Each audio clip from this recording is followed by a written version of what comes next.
pian kada usah terlalu banyak umpat campur terhadap apa yang terjadi pada keluarga Nabi Muhammad. Ini kadang yang jadi masalah, kita yang jaba ini, kita yang orang biasa ini berani-berani memasuki ranah kehormatan keluarga Nabi Muhammad.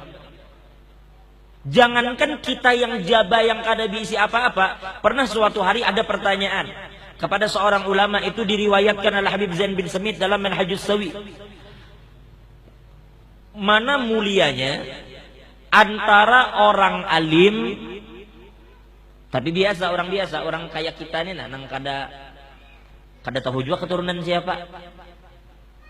Orang biasa seperti kita, misalnya, lalu orang tuh alim, lalu ada habib, maaf, mungkin tidak sealim yang ini.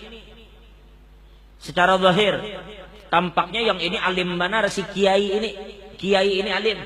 Sedangkan si Habib ini kesian tampaknya kada tapi alim. Mana mulianya? Maaf.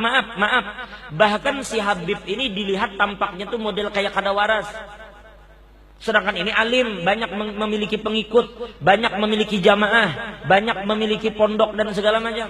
Sekarang mana mulianya antara mereka? Maka ulama sepakat mengatakan bahwa tetap mulia Habib meskipun kada alim. Kenapa kemuliaan Habib ini tidak bisa disaingi oleh siapapun? Karena kemuliaan si alim, kemuliaan kiai, itu kemuliaannya ada pada sifat. Sedangkan Habib itu kemuliaannya ada pada zat. Maksudnya, ini kiai, itu kenapa dihormati orang? Lantarannya alim, lantaran ada ilmu di dadanya. Ini sifat Tuhan. Bila sifat Allah yang ilmu Allah Ta'ala ada di dadanya, yang mulia. Tapi seandainya suatu saat kiai itu gila, kira-kira masih dihormati orang lah? Kalau kiai itu tiba-tiba gila, kira-kira masih dihormati orang lah? Kada. Karena kemuliaannya ini sifat. Lantaran ilmu itu ada di dadanya, makanya dimuliakan orang. Seandainya Allah cabut ilmunya, maka orang itu kada bakal lagi dimuliakan orang. Jadi kemuliaannya itu hanya berdasarkan sifat, hanya ilmu yang berada sementara di dirinya. Nah, sedangkan keluarga Nabi Muhammad ini di dalam darahnya mengalir darah Nabi Muhammad.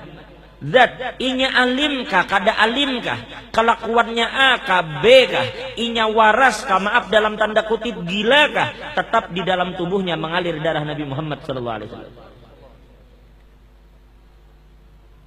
Jadi kada ada urusan pian umpat campur terhadap kehormatan keluarga Nabi Muhammad SAW. Dulu diceritakan oleh Habib Ahmad bin Hasan Al-Attas dalam surat beliau.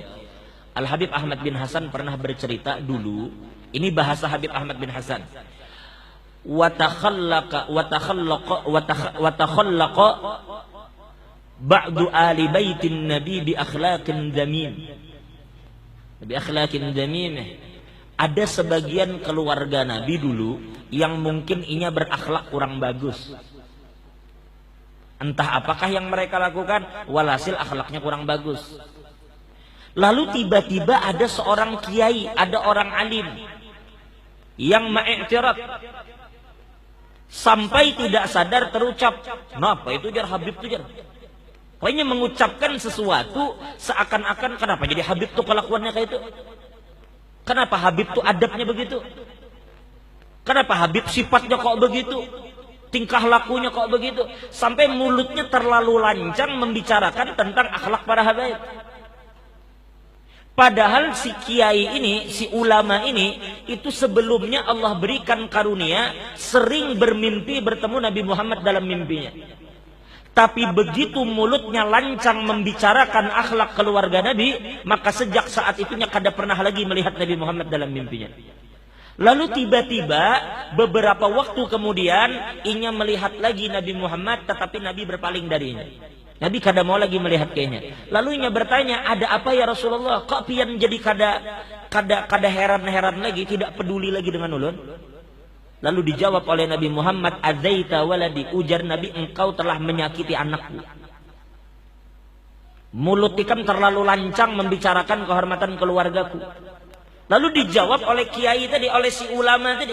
Dia katakan, "Ya Rasulullah, fa'ala kada wa fa'ala kada wa fa'ala kada." Ya Rasulullah, inya tuh kelakuannya begini, inya menggawi ini, inya menggawi ini, inya melakukan ini. Artinya disebutkannya, mungkin dia melakukan yang kada baik, mungkin melakukan ini, pokoknya semua disebutkannya di hadapan Nabi. Lalu kemudian Nabi menghadapinya dan Nabi berkata, ujar Nabi, al-waladul aq hal yarithu abaha amla. Di dalam mimpinya, ujar Nabi, aku ingin bertanya lawan ikan. Apabila ada seorang anak yang durhaka kepada bapaknya, lalu bapaknya mati, apakah anak itu dapat waris atau kada? Anak yang durhaka lawan orang tua dapat waris kada? Dapat waris kada? Ini mana? Dapat waris kada ya? Anak durhaka lawan abahnya, waktu hidup ketujuh melawan abahnya, ketujuh hidup ketujuh menyahut abahnya. Ketika abahnya meninggal, apakahnya dapat waris atau kada? Dapat. Siapa yang madahkan anak durhaka kada dapat? Dapat kada? Dapat. Lalu apa ujar Nabi? Nah, itu disebutkan dalam kitab Zuhurul Haqaiq yang ditulis oleh Al-Habib Ahmad bin Hasan Al-Habib Abdullah bin Alwi Al-Attas. Nah, coba kita lihat apa ujar Nabi.